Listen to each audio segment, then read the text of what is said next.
สบายดีเนาะคลิปวิดีโอนี้แอดมินจะมาสอนการลงวิดีโอสั้นแบบนี้เนาะวิดีโอสั้นหรือว่าวิดีโอน้อยเนาะมันจะมีซองวิดีโอติดกันแบบนี้เนาะแอดมินเคยสอนไปแล้วเนาะเคยเฮ็ดคลิปไปแล้วเนาะวิดีโอเกี่ยวกับสมัครตัวนี้แล้วก็ลงวิดีโอสั้นแบบนี้เนาะเพราะว่าทางระบบเดี๋ยวนี้ทางระบบเพิ่นได้อัปเดตระบบใหม่เนาะมันจะแตกต่างจากตัวเก่าหน่อยนึงเนาะมันจะคือเก่าแต่ว่ามันมีบอนแตกต่างแล้วก็เข้าเปลี่ยนทางลิงก์เว็บไซต์ใหม่เนาะและแอดมินจะพาทุกคนไปสมัครเว็บที่เขาอัปเดตใหม่เนาะเริ่มจะทำอิดจนพูดวิดีโอได้แบบนี้เนาะเพราะบางคนบ่เข้าใจว่าทางระบบเพิ่นลบเว็บไซต์นี้ทิ่มแล้วเนาะใช้งานบ่ได้ความจริงมันบ่แม่นแนวนั้นเนาะใช้งานยังได้เนาะเพียงแต่เขาอัปเดตระบบใหม่ซื่อๆแล้วก่อนไปรับชมคลิปวิดีโอเนาะฝากทุกคนกดไลค์กดติดตามเพื่อเป็นกำลังใจในการเฮ็ดคลิปครั้งต่อไปเนาะ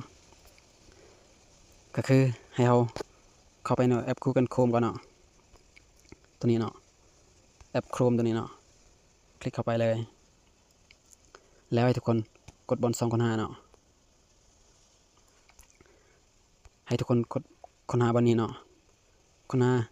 ตัวเก่ามันจะแม่นตัวนี้เนาะตัวเก่ามันจะเป็นฟิลฟิต V2 ตัวนี้เนาะทุกคนสามารถค้นหาตัวนี้ก็ได้เนาะค้นหาแบบนี้ก็ได้เนาะหรือว่าค้นหาแบบใหม่ที่เขาอัปเดตมาใหม่ก็ได้เนาะมี trust แบบนี้เนาะมันจะเด้งขึ้นแบบนี้เนาะลิงก์ตัวนี้เลยเนาะลิงก์ที่เขาอัปเดตมาใหม่เนาะเพราะว่าบางคนบ่เข้าใจว่าเขาปิดแล้วเนาะบางคนเข้าใจแนวใดก็มีเนาะเพราะว่าบางคนเฮ็ดลงวิดีโอตัวจริงเขาบ่ได้เนาะให้ทุกคนไปเบิ่งวิดีโอตัวนี้เลยเนาะแล้วฝากทุกคนกดไลค์กดติดตามเนาะเพื่อเป็นกำลังใจให้แอดเนาะแอดจะมาสอนอย่างละเอียดเนาะก็คือแบบนี้เนาะถ้าของผู้ใดขึ้นเป็นภาษาอังกฤษเนาะคลิกเข้าไปบนนี้เนาะบนมีทุงไทยตัวนี้เนาะเลือกภาษาที่ทุกคนถนัดเนาะแอดมันจะเลือกเป็นภาษาไทยเนาะแล้วไปตัวทำอิฐตัวนี้เลยตัวสีเหลืองตัวนี้คลิกเข้าไปตัวนี้มันเลือกอีเมลที่เราต้องการจะดาวน์โหลดลิงก์เนาะอีเมลใดก็ได้เนาะตัวนี้ของแอดมินมันจะมีไลน์เนาะแอดมินจะเลือกตัวใดก็ได้เนาะคลิกเข้าไปแล้วกดตกลงเลยแล้วมันจะขึ้นแบบนี้เนาะให้ทุกคนคลิกเลยที่หน้าตัวนี้เนาะถ้าของบางคนจะขึ้นเป็นสายอิฐเดแล้วก็รูปแมนอันนั้นเนาะไฟนั้นเนาะมีไลน์ให้ทุกคนเลือกโหลดบนใดคลิกเข้าไปบนนั้นเนาะ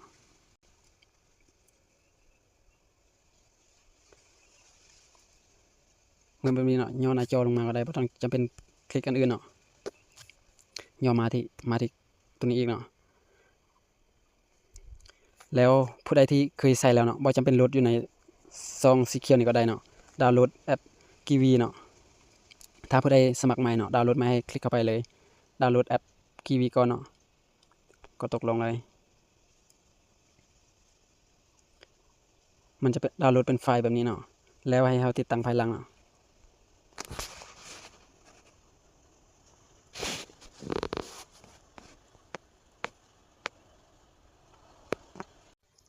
เมื่อมันเด้งมาแบบนี้เนาะให้กดดาวน์โหลดเลย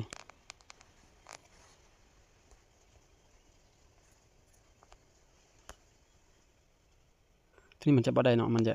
มีการแจ้งเตือนแบบนี้เนาะ Google Drive ได้ตรวจพบปัญหาเกี่ยวกับการดาวน์โหลดของคุณเนาะไฟล์ขนาดใหญ่เกิน Google จะสแกนไวรัสเนาะ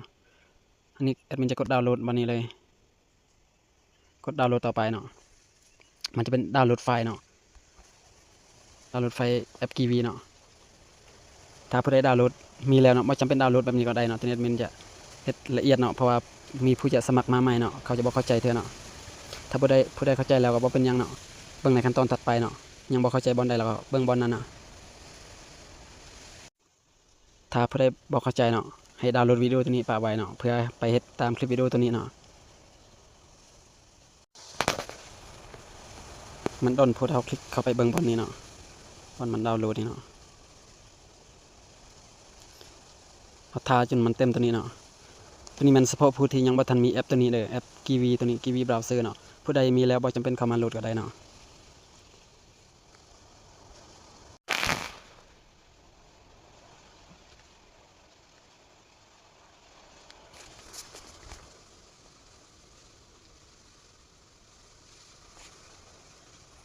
เมื่อดาวน์โหลดสำเร็จแล้วเนาะให้ทุกคนคลิกเข้าไปบนลิงก์ที่ทุกคนดาวน์โหลดมาเลยแล้วมันจะเด้งมาที่หน้าสายเนาะตัวนี้แอดมินจะมีแล้วเนาะมันจะคลิกเปิดเนาะถ้าของผู้ใดบ่ทันมีมันจะมีให้ติดตั้งบนนี้เนาะให้ทุกคนติดตั้งแล้วกดเปิดเลยเมื่อทุกคนคลิกเข้าไปทำอิฐมันจะเป็นหน้าตาแบบนี้เนาะ ให้ทุกคนเข้าสู่ระบบ Facebook ตัวนี้ก่อนเนาะคลิกเข้าไปเลยก็คือลิงก์บัญชี Facebook ตัวนี้ทุกคนต้องจื้อรหัส Facebook เนาะเข้าสู่ระบบ Facebook เลยเนาะคลิกเข้าไปตัวนี้แอดมินจะเข้าสู่ระบบเนาะแอดมินจะออกจากระบบก่อนแล้วเฮ็ดไปตามขั้นตอนเนาะออกจากระบบเนาะตัวนี้แอดมินจะเฮ็ดละเอียดเนาะเพื่อว่าผู้ที่สมัครใหม่เนาะแล้วบางคนเฮ็ดยังบ่ได้เทื่อเนาะบางคนยังคอมเมนต์ถามแอดมินแต่ว่าแอดมินบ่มีเวลาจะมาตอบเนาะแอดมินจะเลยเฮ็ดเป็นวิดีโอลงเลยบัดเดียวเนาะ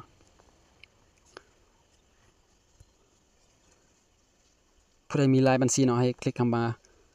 ใช้โปรไฟล์อื่นเนาะคลิกเข้าไปเลยแล้วใส่หมายเลขที่ทุกคนตั้ง Facebook กันเลยเนาะแล้วใส่รหัสผ่าน Facebook เนาะใส่รหัสผ่าน Facebook ที่ทุกคนตั้งเป็นของตัวเองเนาะแล้วกดเข้าสู่ระบบเลย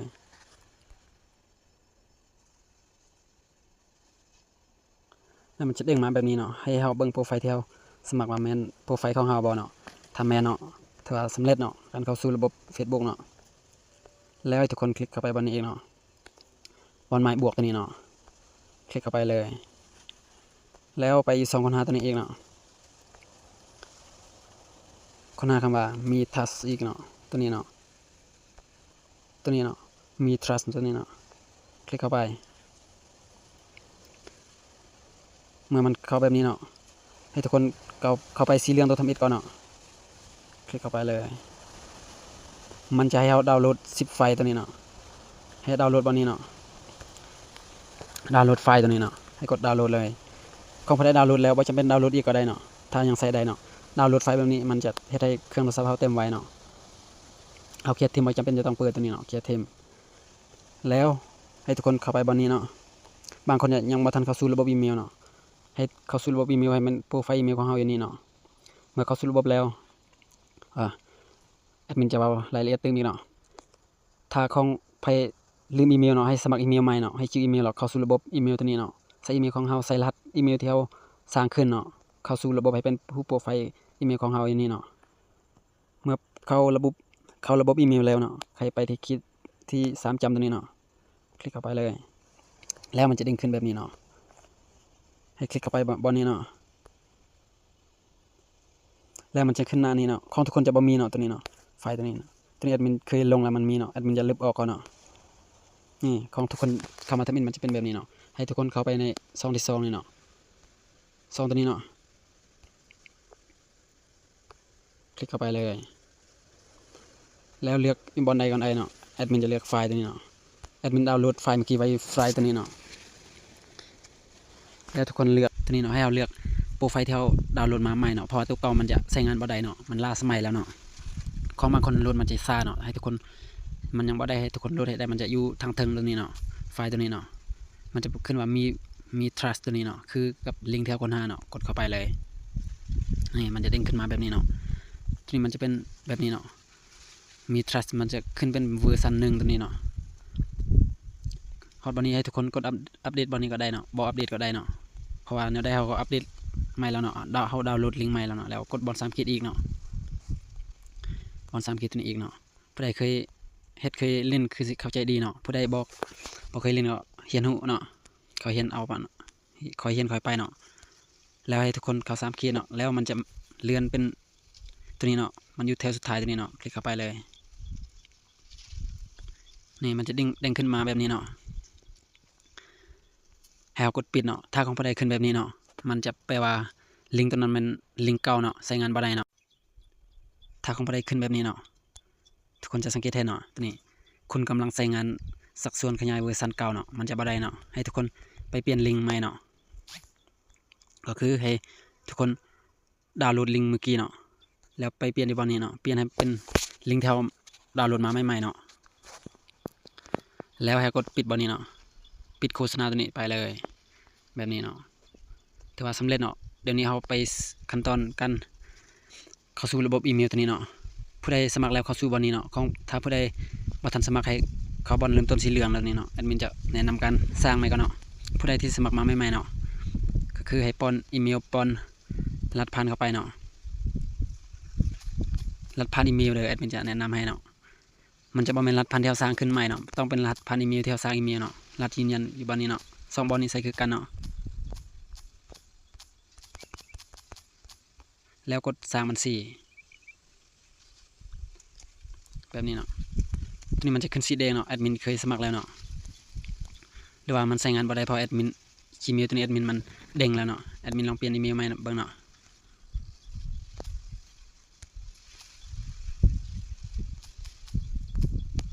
แอดมินเปลี่ยนแล้วเนาะแล้วกดสร้างบัญชีใหม่เนาะนี่มันจะขึ้นสร้างบัญชีสำเร็จแล้วแบบนี้เนาะแล้วกดเข้าสู่ระบบเลยก็คือป้อนอีเมลที่เราสร้างเมื่อกี้เนาะที่เราป้อนเมื่อกี้เนาะ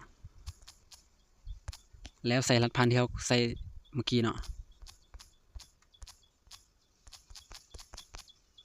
แล้วกดเข้าสู่ระบบเลยตัวนี้ผู้ใดที่คันจะป้อนรหัสตลอดเนาะแต่ละครั้งตอนเราให้กดบันทึกเนาะผู้ใดบ่จำเป็นก็บ่บันทึกเนาะเดี๋ยวนี้มันจะขึ้นหน้าต่างแบบนี้เนาะเห็นบ่มันขึ้นเป็นโปรไฟล์แบบนี้เนาะเอาลองไปลงเบิ่งเนาะว่ามันสิได้บ่เนาะนี่หน้าต่างตะเกียบปัจจุบันนี้มันจะแตกต่างกันเนาะหน้าต่างเว็บไซต์เนาะมี trust แบบนี้เนาะมันจะเปลี่ยนแปลงแบบนี้เนาะตัวนี้มันจะเป็นเครดิตเนาะเราสามารถลงได้1โพสต์หรือว่าแม่นบ่ตัวนี้มัน2เนาะตัวนี้แอดมินก็หาสมัครใหม่ๆเนาะเริ่มใส่ได้บ่เนาะเอาไปใส่นำกันเนาะให้เราเลื่อนเนาะ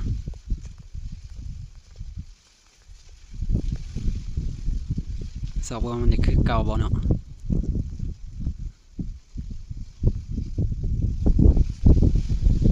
นี่หน้าต่างมันจะแบบนี้เนาะมันบ่มีเนาะคำว่า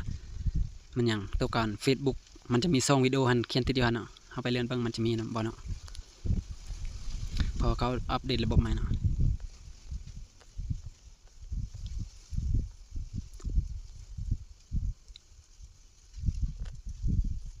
แม่นตัวนี้บ่เนาะ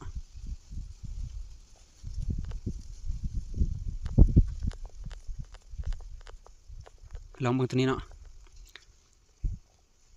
ที่มันจะขึ้นสีเหลืองๆลองเบิ่งว่ามันจะได้บ่เนาะสร้างวิดีโอใบเดียว2 วีตัวนี้เนาะลองคลิกเข้าไปเบิ่งได้บ่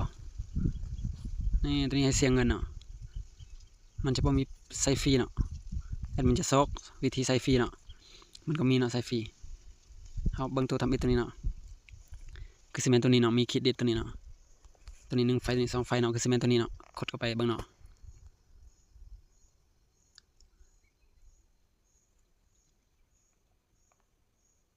ตัวนี้มันจะใส่ฟรีเนาะเฮาเบิ่งแอดมินจะแนะนำเบิ่ง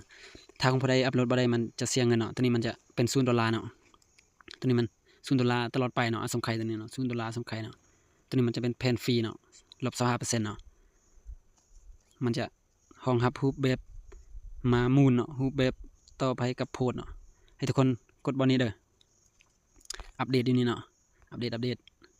นี่ทุกคนเห็นบ่อัปเดตสำเร็จเรียบร้อยเนาะทุกคนแล้วครับไปลงเบิ่งเนาะเพราะว่าเขาอัปเดตใหม่เนาะอัปเดตระบบใหม่เขาอยากให้เราเสียเงินเนาะแล้วกลับเบิ่งนี่ได้แล้วเนาะมีแต่เขาอัปเดตคือเมื่อกี้เนาะผู้ใดสมัครแล้วลงบ่ได้ก็คือเข้าไปอัปเดตเป็นแผ่นฟรีเมื่อกี้เนาะมันจะมีเครดิตเนาะแล้วให้เราเลือกตัวนี้มันซื้อ Facebook ที่เราสร้างเพจขึ้นในบัญชีนั้นเนาะตัวนี้มันเพจที่เราต้องการลงเนาะเพราะว่าเราสามารถเลือกเพจที่เราต้องการจะลงได้เนาะแล้วฝากทุกคนเข้าไปกดติดตามเพจแอดมินตัวนี้ได้เนาะแอดมินจะเฮ็ดเป็นคอนเทนต์เนาะสร้างเฮ็ดวิดีโอสอนเป็นความรู้เนาะฝากทุกคนกดไลค์กดติดตามเนาะเพื่อบ่พลาดสิ่งดีๆในโอกาสต่อไปเนาะก็คือบ่นี้เนาะเราสามารถเอาลิงก์ TikTok หรือลิงก์ Facebook ลิงก์ YouTube เอาไปวางใส่บ่นี้ได้เนาะแล้วให้เราไปอัปโหลดโพสต์ของเราเนาะเพราะว่าจะเป็นโพสต์ตลกหรือว่าโพสต์มันยังเราก็ลงได้เนาะเราเลือกวิดีโอที่เราต้องการเนาะกดถัดไปแล้วถ่ายมันเด้งอยู่นี่ก่อนแล้วเราไปลงตัวถัดไปเนาะถ้ามันยังบ่ขึ้นเป็นวิดีโออยู่หน้าจอตัวนี้มันจะเฮาเลื่อนหรือว่ากดบอลอื่นมันจะบ่ได้เนาะเฮาถ่ายก่อนเนาะถ่ายมันก่อนนะเนาะ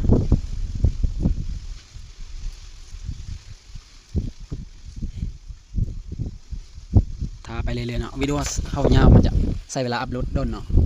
ถ้าวิดีโอสั้นมันจะคือใช้เวลาน้อยนึงเนาะนี่แอดมินก็เล่นได้ประมาณอาทิตย์2อาทิตย์นี่แหละตอนนี้มันอัปเดตใหม่เนาะ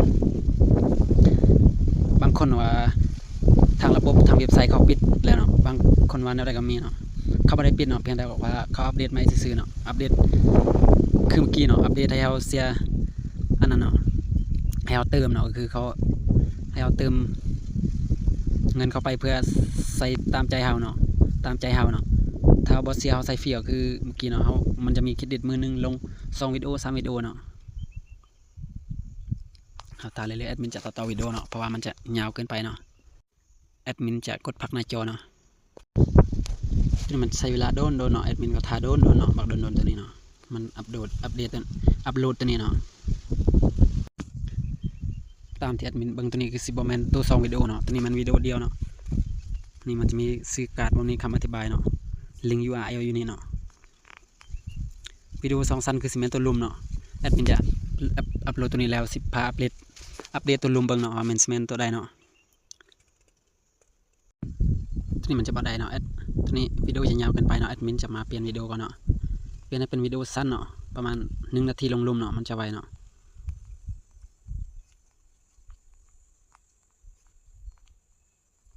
ผู้ใดอยากลงเป็นวิดีโอตลกวิดีโอ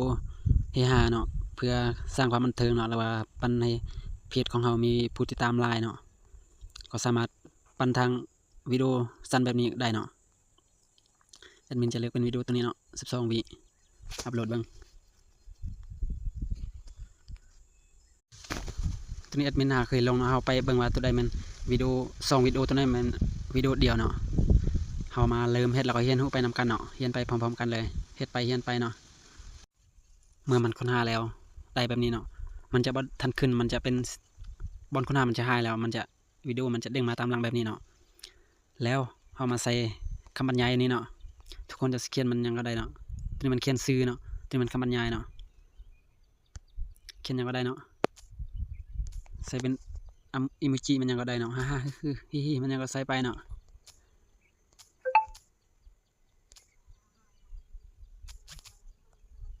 แบบนี้เนาะ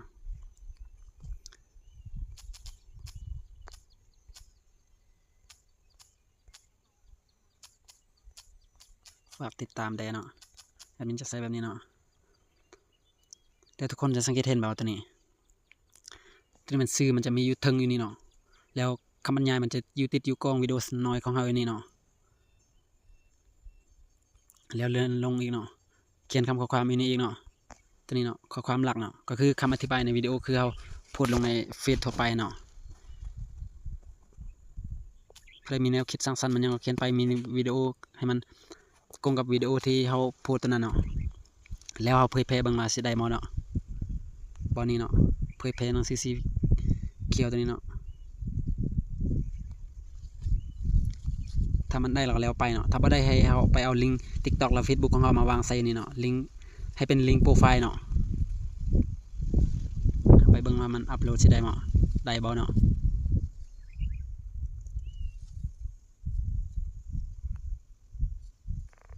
เอาท่าเนาะคอยเฮ็ดคอยไปเนาะวิดีโอตัวนี้มันจะใช้เวลาโดนเนาะขึ้นกับเว็บไซต์ของเขาเนาะมันทำงานช้าเนาะเฮ็ดเวียกช้าเนาะถ้าเขาเติมสิได้ปุ๊บปั๊บไวเนาะตัวนี้มันเอาใส่ฟรีเด้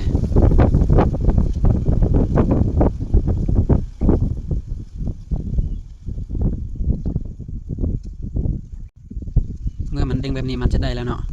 มันขึ้นไมติกแบบนี้เนาะแปลว่าเราลงวิดีโอตัวนี้สำเร็จแล้วเนาะ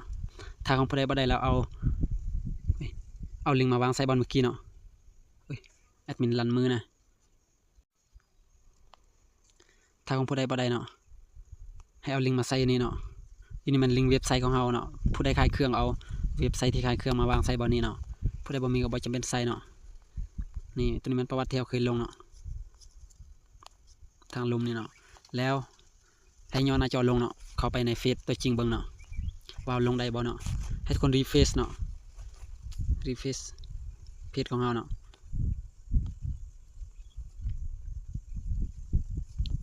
มันยังบ่ได้รีเฟซอีกเนาะเดี๋ยวเราเคลียร์เฟซบุ๊กทีมอีกเนาะเคลียร์ทีมแบบนี้เนาะแล้วเข้าไปอีกแล้วเข้าในโปรไฟล์ของเราเนาะ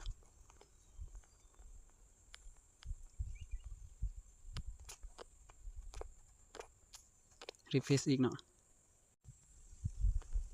มารีเฟซมันจะเด้งขึ้นมาแบบนี้ประวัติได้แล้วเนาะทีนี้มันจะขึ้นอยู่ในหน้าเฟซของเราเนาะมันจะยังบ่แมนอันซองวิดีโอเนาะทุกคนสังเกตเห็นเนาะนี่มันจะเป็นคือกับวิดีโอเรียวเนาะแล้วเอาไปเบิ่งอันเป็นซองวิดีโอคือตัวนี้เนาะนี่คือตัวนี้เนาะคือตัวเก่านั่นเนาะเอาไปเบิ่งว่าแมนตัวใดเนาะแมนตัวลุมบ่เนาะให้เขากดกลับเนาะนี่ตัวนี้เนาะโพสต์วิดีโอแบบมูล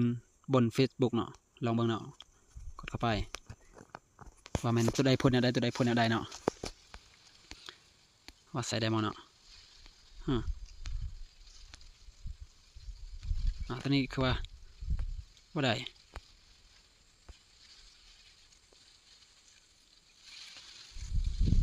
ตัวนี้จะใส่บ่ได้เนาะแปลว่ามือนึงเราสามารถลงได้วิดีโอเดียวเนาะนี่มันจะมีแบบนี้เนาะเราลองไปอัปเดตเบิ่งอีกว่ามันจะได้บ่เนาะเรากดบอลนี้บ่ได้ลองอัปเดตบอลนี้เนาะ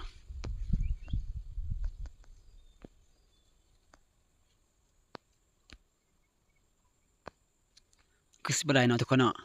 คือสิได้มือนึงได้แต่วิดีโอเดียวเนาะเราลงฟรีเนาะเพราะว่ามันสายฟรีเนาะนี่เว็บไซต์มันจะขึ้นมืดแบบนี้เนาะลองเบิ่งอีกเนาะอัปเดตอีก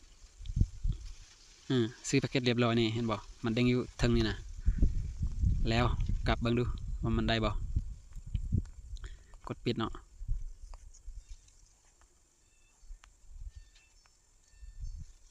ลืมเลยเมื่อกี้มันตัวใดเนาะเมื่อกี้มันตัวนี้เนาะสร้างการ์ดตัวนี้เนาะแล้วเขาไปเบิ่งตัวนี้เนาะคือสิแม่นตัวนี้เนาะแอดมินว่าคุณอยู่เนาะโพสต์ Facebook on cast ตัวนี้เนาะลองเบิ่งว่ามันอันซองวิดีโออันบ่เนาะตัวใดคือกันเนาะเฮาเลื่อนเบิ่งมันจะมีโครงสร้างแบบนี้เนาะตัวนี้ก็บ่แม่นเนาะเบิ่งตัวเทิงมันเนาะตัวนี้เนาะโพสต์วิดีโอแบบมูลบน Facebook เนาะเบิ่งได้แม่นบ่แม่นเนาะแม่นตัวนี้เนาะตัวนี้มันจะเป็นแบบซองวิดีโอเนาะตัวเมื่อกี้มันแบบวิดีโอเดียวเนาะตัวนี้ก็ลงคือแอดมินเคยเฮ็ดลงเนาะเขียนคำอธิบายเกี่ยวกับวิดีโอตัวนั้นเนาะก็คือเขาเฮ็ดฟรีก็สามารถลงได้หลายอยู่เนาะแต่ว่าต้องกดอัปเดตแล้วจึงสามารถลงเนาะกดเลือกวิดีโอเลยวิดีโอที่เราต้องการ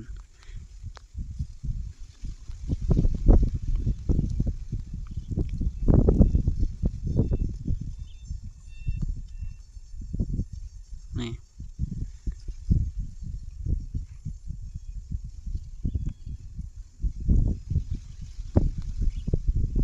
มันจะค้นหาเนาะ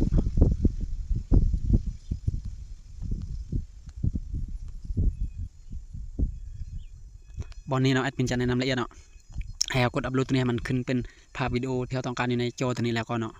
แล้วจึงอัปโหลดตัวนี้ต่อถ้าอัปเดตตัวนี้ยังบ่แล้วยังค้นหาแบบนี้แล้วอัปโหลดตัวนี้มันจะเด้งมันจะบ่ได้เนาะให้ทุกคนเฮ็ดเถื่อละวิดีโอเนาะเถื่อละหน้าจอน้อยตัวนี้เนาะแอดมินจะหยุดพักหน้าจอเนาะเพราะว่ายันวิดีโอตัวนี้มันจะยาวเกินไปเมื่อวิดีโอตัวทำอิดได้เนาะแล้วให้ไปอัปโหลดวิดีโอตัวถัดไปเลยตัวที่ลุมเนาะตัวลุมตัวนี้เนาะตัวลุมเราลงวิดีโอเดียวกันคือกับตัวถึงก็ได้เลยว่าเราใส่รูปของเราก็ได้เนาะใส่เข้าไปเลยตัวนี้มันจะใส่รูปตัวเองเนาะบ่แม่นรูปตัวเองเนาะรูปมันยังก็ได้เนาะเพื่อมันได้ไวเนาะเพราะว่าขนาดไฟมันน้อยเนาะแล้วทุกคนสังเกตตัวนี้เนาะตัวนี้มันการ์ดตัวที่1เนาะเราสามารถ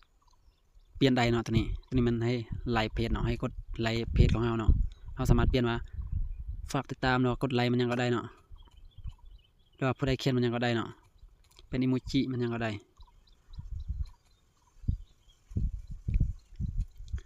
ตัวนี้มันคำอธิบายเนาะมันจะคำอธิบายจะอยู่กล้องวิดีโอคือกันเนาะมันยังก็ใส่ไปเนาะตัวที่2แอดมินจะบ่ได้ใส่มันยังเนาะนี่มันอยู่ตัวนี้เนาะคำอธิบายมันจะเป็นตัวนี้เนาะคำอธิบายคำบรรยายเนาะแล้วลองเปิดเผยอีกเนาะมันเปิดเผยนะเผยแพร่ถ้าบ่ได้ให้ทุกคนเอาลิงก์มาใส่มอนี้อีกเนาะถ้าผู้ใดเผยแพร่บ่ได้เนาะนี่คือสิได้อยู่เนาะเอาทาเนาะแอดมินเชื่อทุกคนต้องเฮ็ดได้เนาะบางคนคอมเมนต์ถามแอดมินว่าบ่ฮอดขั้นตอนอัปเดตบ่ได้บางคนว่า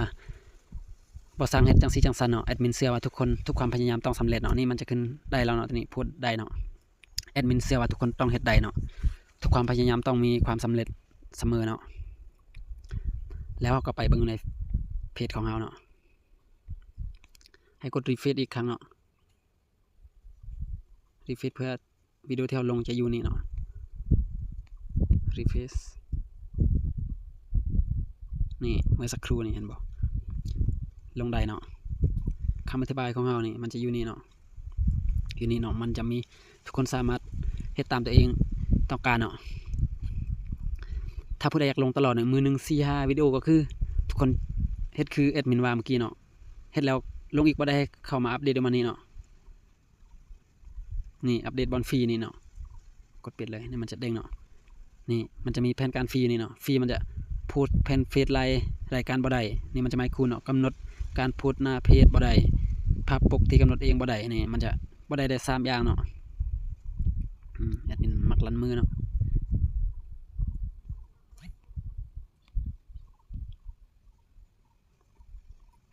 มันจะบ่ได้3 ข้อ 2 ข้อนี้ได้เนาะห้องครับผู้แบบตัวนี้แล้วสายเติมเบิ่งดูมันสิได้บ่นี่อาทิตย์1ต่อ$1.2ต่อ7วันเนาะ1อาทิตย์เนาะโพสต์ลงแฟนเพจนี่รายการใดกำหนดการโพสต์หน้าเพจใดรูปภาพหน้าจอใดตัวนี้เนาะมันจะเหลือ3 ข้อเนาะเราจะเสีย$1ต่อ$1.25ต่อ1อาทิตย์เนาะตัวนี้$3.75ต่อเดือนเนาะตัวนี้จะมันปีนึงเราจะใช้เสียอยู่ที่$22.92ต่อ365วันเนาะหรือว่า1ปีเนาะทุกคนสามารถเติมได้อัปเดตในวันนี้เนาะถ้าทุกคนเติมนี้ทุกคนจะลงวิดีโอตามใจตัวเองลงเนาะลงไลน์ก็ได้เนาะแล้ววิดีโอตัวนี้เนาะจบเพียงสำนี้เนาะถ้าคลิปวิดีโอนี้มีประโยชน์กับทุกคนเนาะอย่าลืมกดไลค์กดติดตามเนาะเป็นกำลังใจให้แอดเนาะแล้วทุกคนบ่ได้เนาะสามารถเบิ่งรายละเอียดขึ้นได้เนาะแล้วผู้ใดอยากหาเงินฟรีออนไลน์เนาะทุกคนสามารถเฮ็ดตามแอดแนะนำได้เลยเนาะกดขุดพายเน็ตเวิร์กตัวนี้เนาะทุกคนสามารถสมัครดาวน์โหลดแอปลิงก์อยู่ลุมวิดีโอตัวนี้เนาะแอดมินจะแนะนำเนาะตัวนี้แอดมินจะดาวน์โหลดแอดมินขุดมาแล้วเนาะ1,96 พายเนาะตอนนี้มีมูลค่าเป็นที่เรียบร้อยเนาะอยู่ในกระเป๋าตัวนี้เนาะแม็กซิมตัวนี้เนาะแอดมินขุดมาแล้วได้อยู่ที่$15ตัวนี้สามารถใส่ได้เนาะเอาเบิ่งมูลค่าพายตัวจริงเนาะนี่พายเน็ตเวิร์ก USDT ตัวนี้เนาะนี่เห็นบอกทุกคนขึ้นราคาเป็นที่พอวิธีสมัครดาวน์โหลดแอปแอดมินจะไปลิงก์ไว้ลงวิดีโอตัวนี้พร้อมแล้วมีกลุ่มเข้าศึกษาการหาเงินทางออนไลน์พร้อม